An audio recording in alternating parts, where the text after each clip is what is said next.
Anthropic, the creator of popular AI writing assistant, Claude, is now requiring job applicants to promise not to use AI to write their applications.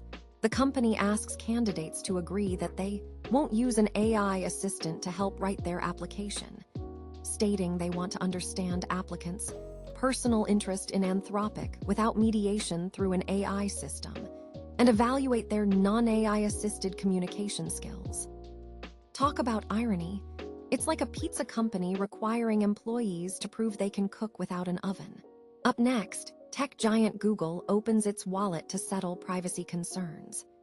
Google has agreed to pay Texas a whopping $1.375 billion to settle 2 lawsuits accusing the company of tracking users' personal location, incognito searches, and voice and facial data without permission.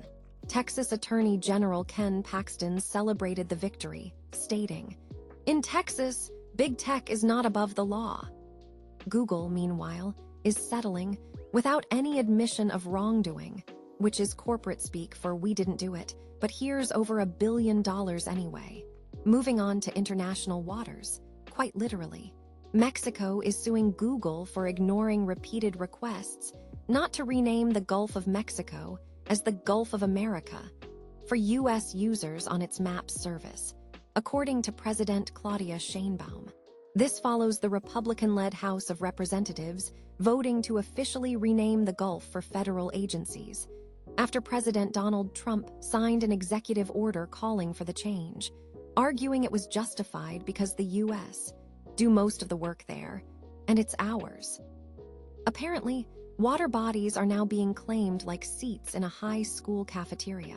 Speaking of tech companies making waves, Nintendo is tightening its grip on users. Nintendo of America's latest end-user license agreement asks users to agree to waive their right to join class action lawsuits against the company. Additionally, Nintendo has revised its terms, taking a tougher stance on players who hack their Switch console or run emulators, stating they may render the Nintendo account services and/or the applicable Nintendo device permanently unusable in whole or in part. In other words, mess with Nintendo, and they'll turn your Switch into an expensive paperweight. In Vatican City, Pope Leo XIV has identified artificial intelligence as one of the most critical matters facing humanity today, saying AI poses challenges to defending human dignity, justice, and labor. The new pontiff drew parallels to his namesake Pope Leo XIV, who wrote about the destruction wrought by the Industrial Revolution on workers in 1891. It seems even divine wisdom is concerned about ChatGPT taking over the world.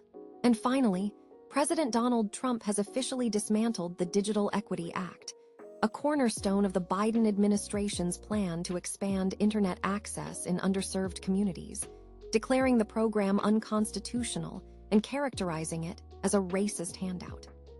Despite Trump's claim, the law did not distribute funds based on race and actually prohibited discrimination entirely. The program had already started rolling out in deep red states including Alabama, Indiana, Kansas, Arkansas, and Iowa, where local leaders had praised the funding as a long overdue lifeline. Apparently, helping rural Americans get online is now considered woke, because nothing says radical agenda like being able to check your email.